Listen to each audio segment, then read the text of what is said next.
حاجی صاحب نے آخری عمر میں فیکٹری لگا لی اور وہ 24 گھنٹے فیکٹری میں رہنے لگے۔ وہ 16 سے 18 گھنٹے دفتر میں کام کرتے تھے اور جب تھک جاتے تھے تو فیکٹری کے گیسٹ ہاؤس میں سو جاتے تھے۔ حاجی صاحب کے مزاج کی یہ تبدیلی سب کے لیے حیران کن تھی۔ وہ 30 برس تک دنیا داری، کاروبار اور روپے پیسے سے الگ تھلگ رہے تھے۔ انہوں نے یہ عرصہ عبادت اور ریاضت میں گزارا تھا اور اللہ تعالیٰ نے انہیں اس ریاضت کا بڑا خوبصورت صلہ دیا تھا۔ وہ اندر سے روشن ہو گئے تھے۔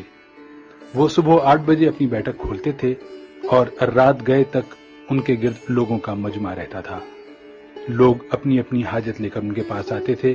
وہ ان کے لیے دعا کا ہاتھ بلند کر دیتے تھے اور اللہ تعالیٰ سائل کے مسائل حل فرما دیتا تھا۔ اللہ تعالیٰ نے ان کی دعاؤں کو قبولیت سے سرفراز کر رکھا تھا، لیکن پھر اچانک حاجی صاحب کی زندگی نے پلٹا کھایا۔ وہ ایک دن اپنی گدی سے اٹھے، بیٹھک بند کی، اپنے بیٹوں سے سرمایہ لیا اور گارمنٹس کی ایک درمیانے درجے کی فیکٹری لگا لی۔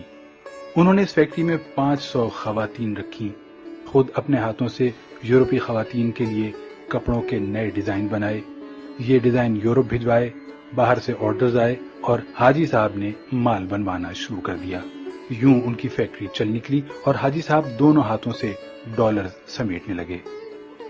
دنیا میں اس وقت گارمنٹس کی کم و بیش لاکھوں فیکٹریاں ہوں گی اور ان فیکٹریوں کے اتنے ہی مالکان ہوں گے، لیکن ان لاکھوں مالکان میں حاجی صاحب جیسا کوئی دوسرا کردار نہیں ہوگا۔ پوری دنیا میں لوگ بڑھاپے تک کاروبار کرتے ہیں اور بعض ہزار روپے پیسے اور اکاؤنٹ سے تائب ہو کر اللہ اللہ شروع کر دیتے ہیں، لیکن حاجی صاحب ان سے بالکل الٹ ہیں۔ انہوں نے 35 سال کی عمر میں کاروبار چھوڑا، اللہ سے لو لگائی، لیکن جب وہ اللہ کے قریب ہو گئے تو انہوں نے اچانک اپنی آباد خانقاہ چھوڑی اور مکروہات کے گڑھے میں چھلانگ لگا دی۔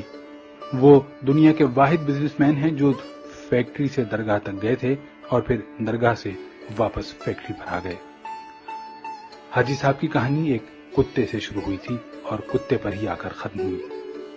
یہ 35 برس پرانی بات تھی۔ حاجی صاحب کی گارمنٹس فیکٹری تھی۔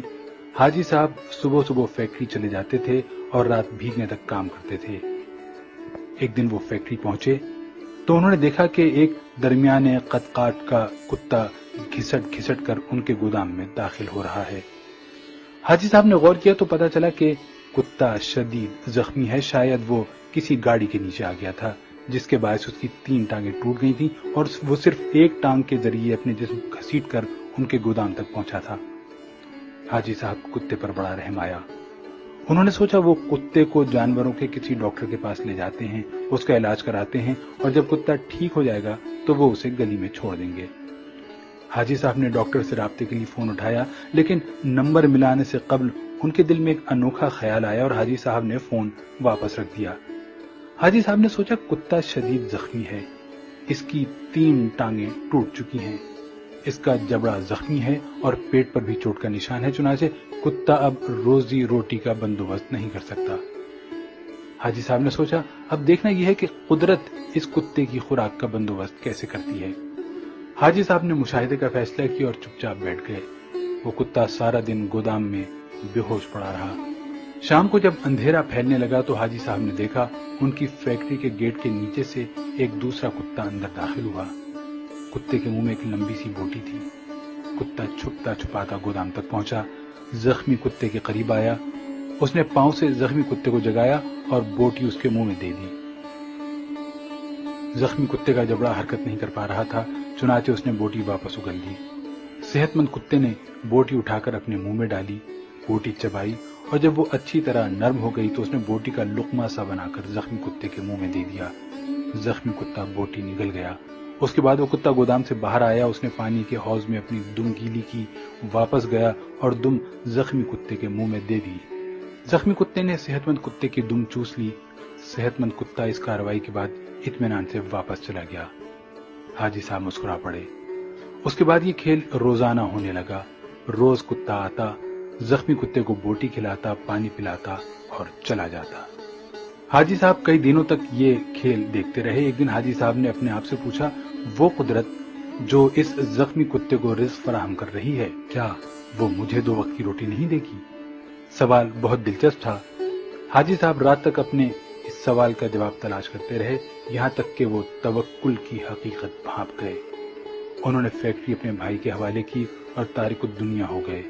وہ مہینے میں 30 دن روزے رکھتے اور صبح صادق سے اگلی صبح کاذب تک رکوع و سجود کرتے۔ وہ برسوں اللہ کے دربار میں کھڑے رہے۔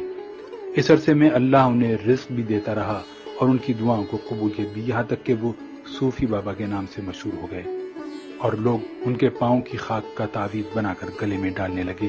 لیکن پھر ایک دوسرا واقعہ پیش آیا اور صوفی بابا دوبارہ حاجی صاحب ہو گئے۔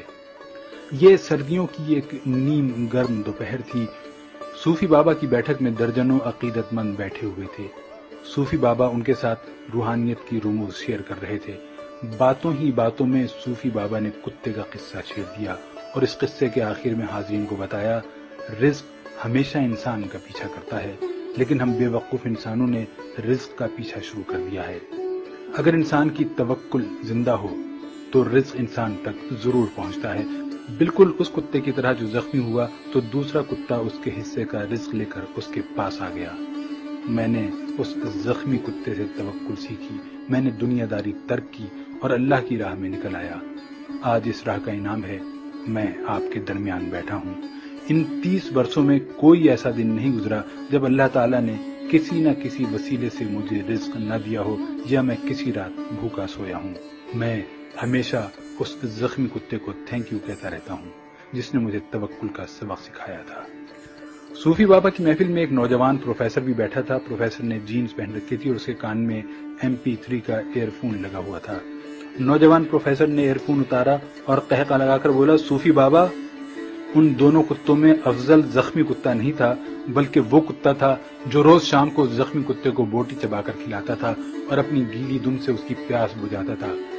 کاش آپ نے زخمی کتے کے توکل کے بجائے صحت مند کتے کی خدمت، قربانی اور ایثار پر توجہ دی ہوتی تو آج آپ کی فیکٹری 500-600 لوگوں کا چولہا جلا رہی ہوتی۔ صوفی بابا کو پسینہ آ گیا۔ نوجوان پروفیسر بولا، صوفی بابا، اوپر والا ہاتھ نیچے والے ہاتھ سے افضل ہوتا ہے۔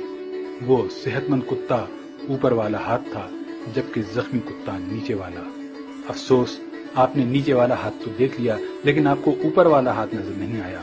میرا خیال ہے کہ آپ کا یہ سارا تصوف اور سارا توکل خود غرضی پر مبنی ہے، کیونکہ ایک سخی بزنس مین 10,000 نکمے اور بے ہنر درویشوں سے بہتر ہوتا ہے۔ نوجوان اٹھا، اس نے سلام کیا اور بیٹھک سے نکل گیا۔ حاجی صاحب نے 2 رکعت نفل پڑھے، بیٹھک کو تالا لگایا اور فیکٹری کھول لی۔ وہ اب عبادت بھی کرتے ہیں اور کاروبار